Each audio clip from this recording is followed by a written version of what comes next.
Kandia Camara et les acteurs du système éducatif se sont rencontrés aujourd'hui au lycée Sainte-Marie de Cocody. Que se sont-ils dit? Nous le saurons dans ce journal. Des dizaines de migrants fuient les déplacements forcés menés par les autorités marocaines dans le nord du pays. Ils se sont cachés dans une forêt près de Tanger, dans le nord du Maroc. Bonsoir et bienvenue dans le 19h. À 4 jours de la rentrée des classes, la ministre de l'Éducation nationale, de l'enseignement technique et de la formation professionnelle rencontre tous les acteurs du système éducatif. L'idée, échanger sur les nouveaux engagements en vue de faire de la rentrée scolaire une réussite. Le civisme et l'engagement de tous pour une école de qualité est le thème retenu cette année. Le reportage de Herman Niamien. Comme il est de tradition, à quelques jours de chaque rentrée scolaire, la ministre de l'Éducation nationale, de l'enseignement technique et de la formation professionnelle rencontre tous les acteurs de l'éducation nationale. 4 choisis cette année encore, le lycée Sainte-Marie de Cocody. Solidarité gouvernementale oblige, Kandia Camara avait à ses côtés plusieurs membres du gouvernement. Cette rencontre a pour objectif d'engager tous les acteurs de l'éducation nationale dans la vision du ministère afin de créer les conditions pour une bonne année scolaire. Il est impérieux pour nous d'insister sur les éléments en rapport avec nos cœurs de métier, à savoir la pédagogie, le respect et l'achèvement des programmes, la vitalité du fonctionnement des conseils de formation, des conseils de maîtres, des conseils d'enseignement et des unités pédagogiques. Je demande aux équipes de contrôle et de suivi de mettre un point d'honneur à vérifier la régularité de tous les actes pédagogiques. Des sanctions positives ou négatives devraient suivre ces contrôles. Pour cette rentrée scolaire, toutes les dispositions ont été prises par le ministère afin de respecter le quantum horaire demandé par l'UNESCO. L'année scolaire 2018-2019 commence le 10 septembre pour s'achever le 31 juillet 2019. Nous avons pour le premier trimestre, en ce qui concerne l'enseignement général, 480 heures. Pour le second trimestre, 440 heures. Pour le troisième trimestre, 400 heures, soit un total de 1320 heures, disons 33 semaines. Civisme et engagement de tous pour une école de qualité. Thème de la rentrée scolaire 2017-2018 reconduit cette année encore. Un thème auquel adhèrent tous les acteurs de l'éducation nationale. L'école n'est pas l'affaire des seuls enseignants, c'est l'affaire de tous. Si nous tous, nous sommes engagés auprès des enfants, si nous tous, nous inculquons la notion de civisme à nos enfants, nous allons avoir une société équilibrée. Il faut que nous, en région, en tant que DREN, en tant que superviseurs des structures en région, nous nous impliquions effectivement à la mise en œuvre de ce thème. C'est-à-dire faire en sorte que tous nos collaborateurs puissent tous s'approprier ce thème. Fixé pour ce lundi 10 septembre, le ministre de l'Éducation nationale, de l'enseignement technique et de la formation professionnelle invite tous les parents d'élèves à se mobiliser afin de faire de cette rentrée scolaire une réussite. Sachez que la date limite des préinscriptions dans les universités et grandes écoles initialement fixée à ce jeudi 6 septembre est prorogée au 15 septembre prochain. Les bacheliers non encore préinscrits peuvent donc le faire sur la plateforme www.orientationsup.net. L'information a été donnée par le ministère de l'Enseignement supérieur et de la Recherche scientifique. Et puis les cours n'ont toujours pas repris à l'université Félix Houphouët-Boigny depuis le début du mouvement de désapprobation de la coordination des enseignants-chercheurs de l'université Félix Houphouët-Boigny. Nous vous l'annoncions hier, la coordination des enseignants-chercheurs avait fait arrêter les cours pour réclamer le paiement des arriérés des heures supplémentaires. Selon des informations, des négociations sont en cours entre le président de l'université Félix Houphouët-Boigny et la coordination. En attendant qu'une solution soit trouvée, les amphithéâtres restent fermé. C'est la 4e fois en un an que le prix du super connaît une hausse. La dernière augmentation du prix du précieux carburant date du 1er septembre dernier. Cette énième hausse fait grincer des dents, elle fait grimper le prix du transport urbain. Nous s'engager à essayer de comprendre les raisons de la hausse récurrente du prix du carburant.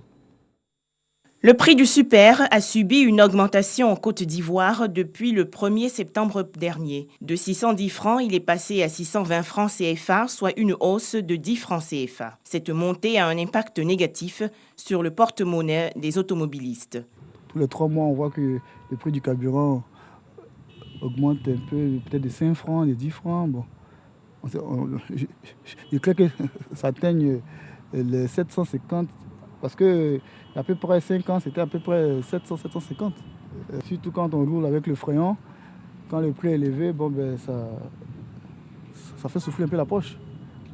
Voilà. Donc si on peut revoir ça encore à la baisse, ça sera tant mieux.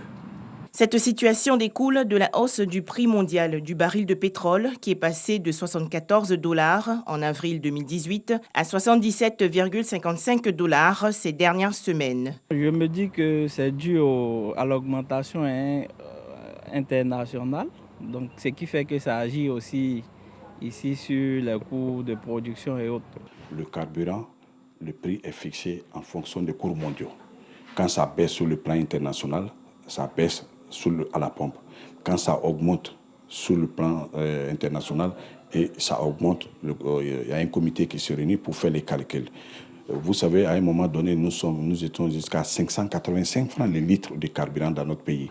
Et ensuite, nous sommes partis à 600, 610 aujourd'hui, super 620 francs. Même 1 franc en tant que président des consommateurs, c'est trop. Mais malheureusement, nous ne sommes pas responsables des prix sur le plan international. Peut-être que c'est les autorités qui peuvent justifier cela. De septembre 2017 à septembre 2018, c'est la 4e fois que le prix du super connaît une hausse. Le prix du gasoil, en revanche, n'a pas augmenté. Le litre reste plafonné à 610 francs CFA. Une mesure visant à éviter une hausse généralisée des prix à la consommation. Le gasoil étant le produit le plus utilisé dans le transport des biens et personnes. Vous vous souvenez, en 2013, le gouvernement avait procédé au lancement des travaux de la gare internationale d'Abidjan. La gare devrait être livrée 36 mois après, c'est-à-dire en juillet 2016. Mais depuis, point de gare, les travaux n'ont même pas démarré. Une partie du site est aujourd'hui transformée en parc à bétail. Commerçants et ferrailleurs se sont aussi installés le long de la clôture. Pourquoi les travaux n'ont-ils jamais commencé? C'est ce que nous Sangaré nous explique dans ce reportage. Voici ce qui reste du site devant accueillir la nouvelle gare internationale d'Abidjan après le lancement des travaux en juillet 2013. Le chantier est désormais envahi par la broussaille. La nature ayant horreur du vide, quelques commerçants et ferrailleurs déguerpis se sont réinstallés tout le long de la clôture. Une partie du site a même été transformée en un parc à bétail. Comme on travaille toujours avec les autorités locales, c'est grâce à ça qu'on est en train de faire. Voilà, donc on est parti s'adresser à eux, c'est eux qui ont débrouillé que nous donnions le site juste derrière le goudron là. Voilà, c'est là-bas où on était avant. Non, en tout cas, ici, là, c'est plus propre que l'autre côté. Parce qu'il y a un accès facile. Si tu quittes à Yopougon, tu quittes à Bobo. Et puis il y a des coins aussi, tu peux faire comme un parking. Une installation contre laquelle s'insurge la Coordination nationale des gares routières de Côte d'Ivoire et l'opérateur en charge de la construction de la gare. Aujourd'hui, ce qui est encore plus vraiment humiliant pour nous, les porteurs de véhicules, c'est de voir un parc à bétail s'installer sur ce site. Nous ne pouvons pas comprendre le fondement de cette démarche parce que enlever des opérateurs économiques et mettre des vendeurs de bétail là, vraiment, je pense que c'est disproportionné. L'occupation initiale n'était pas autorisée, ni par le ministère de Transport, ni par le concessionnaire. Et lorsqu'on a découvert, on a saisi immédiatement la mairie de Djamé. Et on a convenu que ça va être uniquement pendant cette phase des fêtes à la demande de la mairie, à condition qu'une fois les fêtes de la Tabaski se terminent, ces bétails et cette zone sera libérée encore une fois. L'historique de cette gare remonte à 2012 avec la pose de la première pierre. Les travaux devraient être livrés en 2017.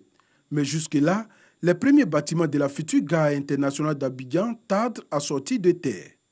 Entre la date de la signature de la convention en avril 2013 et la mise à disposition du terrain en faveur du promoteur en 2016, aucun travail ne pouvait se faire au niveau du site parce qu'il y avait des gens qui occupaient le terrain. Il y avait des ferrailleurs, il y avait des activités commerciales, il y avait des gens qui y habitaient, il y avait des antennes d'administration qui sont sur le site. Les informations révèlent que les réseaux de la SODECI et les pylônes de haute tension de la CIE traversent aussi bien au plan souterrain qu'au plan extérieur le site de la gare routière. Ce qui veut dire que, Construit aujourd'hui par l'entreprise La Gare priverait des populations d'Abobo et d'Anyama en électricité et en eau. Le gouvernement est en train de prendre toutes les dispositions pour déplacer les réseaux d'assainissement de la SODECI et de la CIE afin de permettre à l'entreprise de commencer les travaux sans difficulté.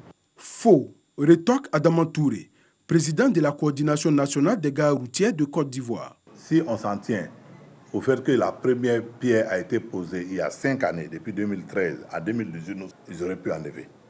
La volonté n'y est pas. Je ne sais pas pourquoi, mais il n'y a pas une volonté manifeste d'accélérer vraiment l'enlèvement de ces différents obstacles.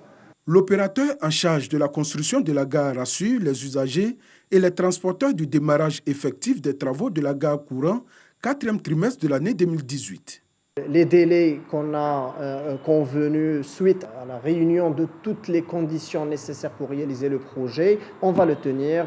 Prévue sur un espace de 25 hectares, la nouvelle gare routière internationale d'Abidjan doit permettre de regrouper dans un environnement sain et durable toutes les activités liées au transport interurbain. La gare doit normalement, selon les dernières études de trafic faites en 2017, doit recevoir chaque jour 100 000 passagers. Venant aussi bien des villes de l'intérieur que des autres capitales et des autres pays limitrophes, le Ghana notamment, le Mali, le Burkina et bien d'autres pays. Cette gare internationale va coûter plus de 48 milliards de francs CFA. En attendant qu'elle voie le jour, c'est dans un décor insalubre que les transporteurs exercent leurs activités dans les gares routières disséminées dans les différentes communes du district d'Abidjan. Hors de chez nous au Maroc, des dizaines de migrants se cachent dans une forêt près de Tanger, fuyant les rafles menées ces derniers jours dans le nord du pays par les autorités marocaines, qui ont lancé une opération de déplacement de migrants vers le sud. Le récit de Juliette Oya. Ils se disent chassés comme des bêtes sauvages. Des dizaines de migrants se cachent dans cette forêt près de Tanger, dans la région nord du Maroc. Ils fuient ainsi les rafles organisées par les autorités marocaines visant à les transférer vers le sud du pays. Ces interventions brutales auraient fait plusieurs blessés, selon les migrants et autres riverains. Ouais, un peu là où nous on dort, là. Ils sont venus ce matin brûler tout. Les policiers là, eux nous envoient à Tisnit, eux nous envoient à Oujda. Nous, on ne sait pas ce qu'on va aller faire là-bas.